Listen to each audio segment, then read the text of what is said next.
Electronic media print media మిత్రులందరికీ కూడా నా నమస్కారాలు తెలియజేస్తా ఉన్నాను. ఇవాళ నేను నాతో పాటు సునీత లక్ష్మారెడ్డి గారు మరియు డాక్టర్ సంజయ్ గారు ముగ్గురం కలిసి ఇవాళ స్పీకర్ గారికి ప్రోటోకాల్ ఇష్యూస్ మీద సీరియస్ గా ఇవాళ ప్రివిలేజ్ మోషన్ మూవ్ చేద్దామన్న ఒక ఉద్దేశంతో ఇవాళ స్పీకర్ గారి అపాయింట్మెంట్ 11 గంటలకి తీసుకొని ఇవాళ మేము రావడం జరిగింది. కానీ స్పీకర్ గారు ఎందుకు రాలేదు అనేది మాకు కూడా తెలియదు. ఎవరు ఆఫీస్ నుంచి కూడా రెస్పాండ్ అయితలేరు. కాబట్టి ఇంకా మీడియా పాయింట్లో వచ్చి మాట్లాడి పోదామని ఒక ఉద్దేశంతో వచ్చినాం.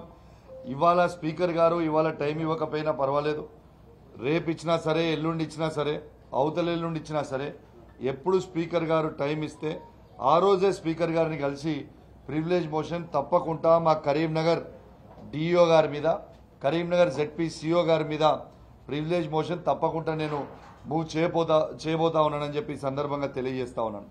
ఎంత దురదృష్టవశాత్తు అంటే ఇవాళ ఇయర్ స్టార్టింగ్, ఇది ఎడ్యుకేషన్ మీద ఇయర్ స్టార్టింగ్ స్కూల్కి నా హుజరాబాద్ నియోజకవర్గంలో నేను ఎంఈఓలతోని అందరి హెడ్ మాస్టర్లతోని ఒక రివ్యూ మీటింగ్ నేను పెట్టుకొని స్కూల్ పిల్లలకి బుక్స్ ఇచ్చిండ్రా, బట్టలు ఇచ్చిండ్రా, మిడ్ డే మీల్స్ మంచిగా పెడుతున్నారా లేదా, క్లాస్ రూమ్స్ని నీట్గా పెడుతున్నారా లేదా, ఇలా అన్నీ అడిగి ఆల్ దీస్ ఇష్యూస్ మీద నేను నా హుజరాబాద్ నియోజకవర్గం మీద ఎడ్యుకేషన్ డిపార్ట్మెంట్ మీద పెట్టుకుంటే ఇవాళ డిఓ గారు ఎంఈఓ గారికి లెటర్ అనేది పంపించి ఒక ఎమ్మెల్యే గారు మీటింగ్ పెడితే మీరు ఎందుకు అటెండ్ అయినరని డిఓ గారు లెటర్ పంపడం ఇదొక సిగ్గుచేటు అని చెప్పి సందర్భంగా తెలియజేస్తా ఉన్నాను. దీంతో పాటు బాధాకరం ఏంటంటే పాపం ఆర్గనైజ్ చేసిన ఎంఈఓలకి నోటీస్ పంపించి ఆ ఎంఈఓలకి డిమోషన్ ఇచ్చి మళ్ళీ హెడ్ మాస్టర్గా పనిచేయమని వాళ్ళకి డిమోషన్ ఇవ్వడం చాలా బాధాకరం అని చెప్పి సందర్భంగా తెలియజేస్తాం. వాళ్ళు ఎటువంటి తప్పు చేయలేదు. ఇలా ఒక్కటే ఆలోచన చేయండి, ఇవాళ ఎడ్యుకేషన్ మీటింగ్ పెట్టుకోవడమే నేను చేసిన తప్ప, లేకుంటే అరేంజ్ చేసిన ఎంఈఓలు వాళ్ళ చేసిన తప్ప? ఇలా స్కూల్లో మీకు బుక్స్ ఇచ్చిర్రా లేదా, మీకు బట్టలు ఇచ్చిండ్రా లేదా, మీకు భోజనాలు మంచిగా పెడుతుర్రా లేదా, ఇంకా ఇతర ఫెసిలిటీస్ అన్ని బాగున్నాయా లేవా అని అడగడమే నా మేము చేసిన తప్పు. సరే, అక్కడ నోటీస్ ఇచ్చిండ్రు.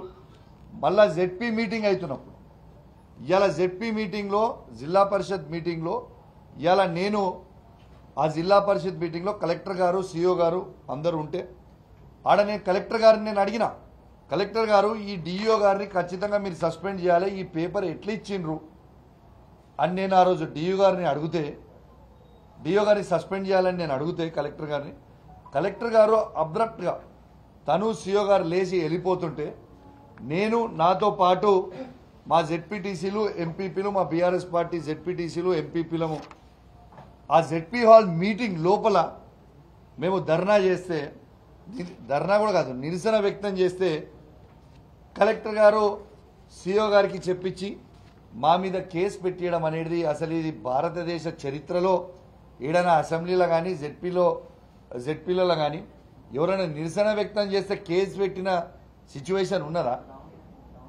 అసలు దీనికి ఏమైనా అర్థం పర్థం ఉన్నదా?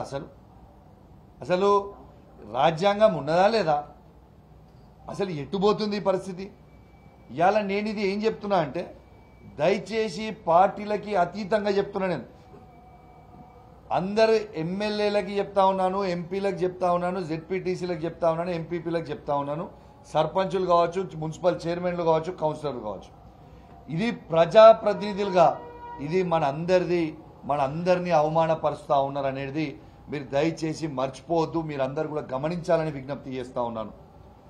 ఎందుకంటే వాళ్ళకి ఏ రైట్ ఉన్నదండి? ఒక ప్రజాప్రతినిధిగా మనకు రైట్ లేదా రివ్యూ మీటింగ్ పెట్టుకునేది? అడిగే రైట్ మనకు లేదా? కలెక్టర్ గారిని నేను ఎక్కడ కూడా అబ్జెక్ట్ చేయలేదే. ఆ యావత్ మీడియా కూడా ఉన్నారు మొత్తం అక్కడ. ఎస్, నా మీద కేసు పెడితే నేను కూడా బరాబర్ నిన్న సిపి గారి దగ్గరికి పోయి నా విధులకు కూడా ఆటంకం కల్పించిండు ఇది జెడ్పీ సిఓ గారు, ఖచ్చితంగా జెడ్పీ సిఓ గారి మీద కూడా క్రిమినల్ కేసు మీరు బుక్ చేయాలి అని నిన్న సిపి గారికి నేను, గంగ్లా కమలాకర్ గారు పోయి నిన్న పిటిషన్ ఇవ్వడం జరిగింది. ఖచ్చితంగా సిఓ గారి మీద కూడా కేసు బుక్ చేస్తారని సిపి గారి మీద పూర్తి నమ్మకం, విశ్వాసం నాకున్నది. సిపి గారు కూడా చాలా సానుకూలంగా స్పందించి ఖచ్చితంగా దీని మీద కూడా మేము ఎంక్వైరీ చేస్తామని చెప్పిండ్రు అని చెప్పి కూడా ఈ సందర్భంగా తెలియజేస్తా ఉన్నాం. ఎట్టు పరిస్థితిలో 600 అయినా 106 అయినా డిఓ సస్పెండ్ అయ్యే వరకు నేను ఇచ్చిపెట్టే ప్రసక్తే లేదు. ఎట్టు పరిస్థితిలో డిఓని సస్పెండ్ చేపిస్తా, కంపల్సరీ సస్పెండ్ చేపిస్తా, దీని ముందరకు కూడా తీసుకోపోతా. ఇంకోటి కూడా చెప్తున్నా ఈ వేదిక మీద నుంచి, డిఓ గారు మీరు చేసిన ప్రతి అవినీతి, మీరు ప్రైవేట్ కాలేజీల దగ్గర తీసుకున్న ప్రతి డబ్బు, ప్రతి ఇన్ఫర్మేషన్ నా దగ్గర ఉంది బిడ్డ. సమయము టైం వచ్చిన రోజు మొత్తం బయట పెడతా. నువ్వు జైల్లో పోయే వరకు నేను ఊకోను. నువ్వు తిన్న ప్రతి రూపాయిని నిన్ను కక్కిస్తా, రాసి పెట్టుకో ఇదని చెప్పి సందర్భంగా నీకు కూడా తెలియజేస్తా ఉన్నాను. జెడ్పీ సిఓ గారు కూడా చెప్తా ఉన్నాను, నీకు రాజకీయాలు అవసరం లేదు. మీరు ఎట్లా ఉంటే మీరు ప్రోటోకాల్ ప్రకారం ఎట్లుంటే అట్లా చేయండి.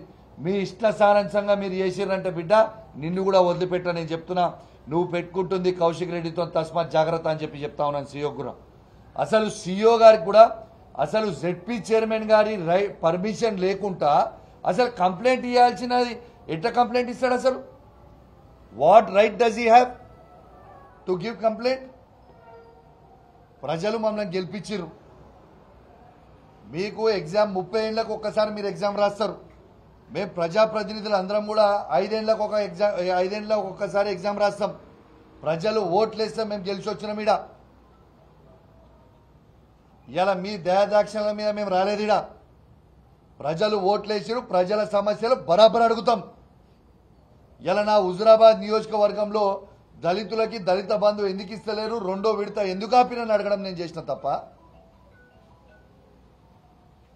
లేకుంటే మా హుజురాబాద్ హాస్పిటల్లో కేసీఆర్ గారి కిట్ ఎందుకు ఇస్తలేరని అడగడం నేను చేసిన తప్ప, గర్భిణీ స్త్రీలకు న్యూట్రిషన్ కిట్లు ఎందుకు ఇస్తలేరని ఎందుకు ఇస్తలేరు అని అడిగినాం నేను చేసిన తప్ప, నా జమ్మికుంట హాస్పిటల్లో నా గైనకాలజిస్ట్ని ఎందుకు తీసేసిర్రు, ఆడ ఫ్రీ డెలివరీలు ఎందుకు చేస్తలేరు, ఇలా డెలివరీలు మా బీఆర్ఎస్ ప్రభుత్వం ఉన్న రోజు డెలివరీల హాస్పిటల్లో 70 నుంచి 100 అవుతుంది, ఇలా 0 అవుతున్నాయి అక్కడ, ఎందుకని నేను అడిగిన తప్ప. What mistake did I do? లేకుంటే ఈ పేద పిల్లల ఉన్న విద్యార్థులని అద్భుతంగా చదువు చెప్పండి, వాళ్ళకి ఫెసిలిటీస్ కల్పించాలని అడిగింది నేను చేసిన తప్ప. మీరు ఇష్టమని అడిగేస్తే మంచి పద్ధతి కాదు ఇది. మీరు రాజ్యాంగంలో ఇది లా అనేది మీరు ఖచ్చితంగా ఒకటి ఉన్నది, దీన్ని మీరు ఫాలో కావాల్సిందే. చట్టానికి ఎవ్వరు కూడా చుట్టం కాదు. ఖచ్చితంగా మీ మీద లీగల్ యాక్షన్ గ్యారెంటీగా తీసుకుంటా. మొన్ననే మీరు కళ్యాణ్ లక్ష్మి చెక్కులు కూడా నన్ను పంపిణీ చేయనీయకపోతే రేవంత్ రెడ్డి గారు, స్థానికంగా ఉన్న జిల్లా మంత్రి పొన్నం ప్రభాకర్ గారు వాళ్ళు నన్ను పంపిణీ చేయనీయకపోతే కోర్టుకు పోతే కోర్టు మొట్టకాయలు వేసి ఖచ్చితంగా జియోని ఫాలో కావాలి, ఆ జియోలో ఎమ్మెల్యే వంచాలని ఉన్నది అని మొట్టకాయలు వేస్తే మా హుజురాబాద్ నియోజకవర్గ లబ్ధిదారులని వీళ్ళు కాంగ్రెస్ వాళ్ళు, స్థానికంగా ఉన్న కాంగ్రెస్ నాయకత్వం కావచ్చు, మంత్రి గారు కావచ్చు, రేవంత్ రెడ్డి గారు కావచ్చు, లబ్ధిదారులకి ఇవ్వకుండా ఇబ్బంది పెడితే ఇలా కోర్టు మొట్టకాయలు వేసి ఇలా కమలాపూర్ మండలంలో మొన్న ఒక చెక్కులు వంచిన తర్వాత తత్తిమ చెక్కులు అన్నీ కూడా ల్యాబ్స్ అయినాయి. ఈ ల్యాబ్స్ అయ్యి ఈ డిలే కావడానికి లబ్ధిదారులను ఇబ్బంది పెడుతుంది ఎవరు? ఈ కాంగ్రెస్ ప్రభుత్వం, రేవంత్ రెడ్డి గారు, స్థానికంగా ఉన్న మంత్రి, స్థానికంగా ఉన్న కాంగ్రెస్ పార్టీ నాయకులు కాదా? ఇలా ఎందుకు డిలే అయింది? మరి ఆ చెక్కులు ల్యాబ్స్ అయినాయి మీరు చేసిన కథకు. ఇలా మళ్ళీ నేను ఆర్డీఓ గారి మీద రిక్వెస్ట్ చేసి ఆర్డీఓ గారితో ఇలా ఎస్బీఐ బ్యాంక్కి మేనేజర్ గారికి చెక్కులు రెన్యువల్ చేయమని పంపించి నిన్న కూడా మాట్లాడి మండేనో ట్యూస్డేనో ఇస్తాను. ఖచ్చితంగా మండే ట్యూస్డే అవి రెన్యువల్ అయ్యి వస్తే మళ్ళీ నేను ఇస్తా. కానీ దీనికి బాధ్యులు ఎవరు? ఇట్లా నిర్లక్ష్యంగా మీరు వ్యవహరిస్తే కాంగ్రెస్ ప్రభుత్వాన్ని కూడా చెప్తా ఉన్నాను, రేవంత్ రెడ్డి గారు మీకే చెడ్డ పేరు వస్తుంది. సరైన సమయంలో సరైన బుద్ధి ఖచ్చితంగా మీకు చెప్తారు ప్రజలు. అన్ని వేచి చూస్తున్నారు. ఇప్పటికే మీరు చేస్తలేరు ఏవి కూడా సరిగ్గా అనేది మీరు మర్చిపోకండి. మీరు ఇచ్చిన 6 గ్యారెంటీల హామీలను ఫస్ట్ ఏం చేస్తున్నారో ఫస్ట్ సరిగ్గా ఇంప్లిమెంట్ చేయండి. వీళ్ళు 200 యూనిట్లు మేము అందరికీ ఇస్తున్నామని చెప్తున్నారు. 200 యూనిట్లు ఎక్కడ ఇస్తున్నాయి అందరికీ? నా హుజురాబాద్ నియోజకవర్గంలో రేపు మీకు మొత్తం నేను డీటెయిల్స్ తీసుకున్నా, డీటెయిల్స్ కూడా చెప్తా. 200 యూనిట్లు ఇవ్వడం కాక ఫ్రీగా అవి కూడా బంద్ చేయక కేసీఆర్ గారు ఇచ్చిన ఇవాళ సెలూన్ షాప్స్కి ఇచ్చిన 250 యూనిట్స్ ఫ్రీది కూడా వసూలు చేయమని చెప్తున్నారు. ఇంతవరకు కరెక్ట్ ఇది? ఇలా 500 రూపాయల గ్యాస్ సిలిండర్ ఒక్కరికంటే ఒక్కరు కూడా 500 రూపాయల గ్యాస్ సిలిండర్ ఇప్పటిదాకా ఇయ్యారు. నా నియోజకవర్గంలో అయితే ఇయ్యలేదు, రాష్ట్రంలో అంతా ఎట్లుందో ఇంకా దేవునికి ఇక. ఇది ఏం కథ? ఇది మీరు ఇచ్చే 6 గ్యారెంటీల కథ ఏంటిది? మిమ్మల్ని అడిగితే కేసులు పెడతారా? మీరు కేసులు పెడితే నేను భయపడతానా? అరే బిడ్డ, నేను కేసీఆర్ శిష్యుని, నేను భయపడే ప్రసక్తే లేదు.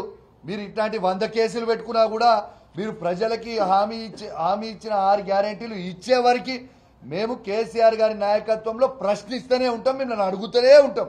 మీరు 100 కేసులు పెడితే పెట్టుకొని కేసులకు ఎవరు భయపడేటోడు లేడు. మీరు బాగా ఇబ్బంది పెట్టి కేసులు పెట్టినా కూడా మా హుజురాబాద్ నియోజకవర్గ ప్రజల కోసం, తెలంగాణ ప్రజల కోసం మీరు మమ్మల్ని జైల్లో పెట్టినా కూడా జైలుకు పోవడానికి కూడా నేను సిద్ధంగా ఉన్నా. మీకు కేసులకి భయపడేటోడు కాదు. ఖచ్చితంగా మీ 6 గ్యారెంటీలు ఇచ్చే వరకు నా గొంతు విప్తూనే ఉంటా, మిమ్మల్ని ప్రశ్నిస్తూనే ఉంటా, మీకు అడ్డము తిరుగుతూనే ఉంటా. ఇంకో సంవత్సరం అయితే డైరెక్ట్గానే, ఇండైరెక్ట్గా ఏముండదు. ఇంకా మీరు ఇవ్వకపోతే ఇంకో సంవత్సరం వరకు ఓపెన్గా వెయిట్ చేస్తాం. డైరెక్ట్గా ముఖ్యమంత్రి కాన్వేకే అడ్డం తిరుగుతా. ఒక శాసనసభ్యునిగా రాసి పెట్టుకొని మీరు ఏం చేస్తారో చేసుకోరి. పోలీసు వాళ్ళని వాడుకొని లాఠీ దెబ్బలు తినడానికి కూడా మేము రెడీగా ఉన్నాం. మళ్ళా మేము 5 ఏళ్ల తర్వాత అధికారంకి వస్తాం. ఎవరెవరైతే మమ్మల్ని ఇబ్బంది పెడుతుర్రో అప్పుడు ఉంటుందిరా మీకు స్వామి రంగా, మామూలుగా ఉండదు, గుర్తు పెట్టుకోరని చెప్పి కూడా ఈ సందర్భంగా మీకు కూడా తెలియజేస్తూ సెలవు తీసుకుంటా ఉన్నాను. మరొక్కసారి స్పీకర్ గారు ఖచ్చితంగా ఎప్పుడు టైం ఇస్తే అప్పుడు మేము తీసుకుంటాం. టైం ఖచ్చితంగా ప్రివిలేజ్ మోషన్ మేము మూవ్ చేస్తాం. ఖచ్చితంగా వీళ్ళని ఇద్దరిని సస్పెండ్ చేసే వరకు నేను ఊకోనని చెప్పి కూడా ఈ సందర్భంగా తెలియజేస్తూ సెలవు తీసుకుంటాను. జై తెలంగాణ, జై కేసీఆర్.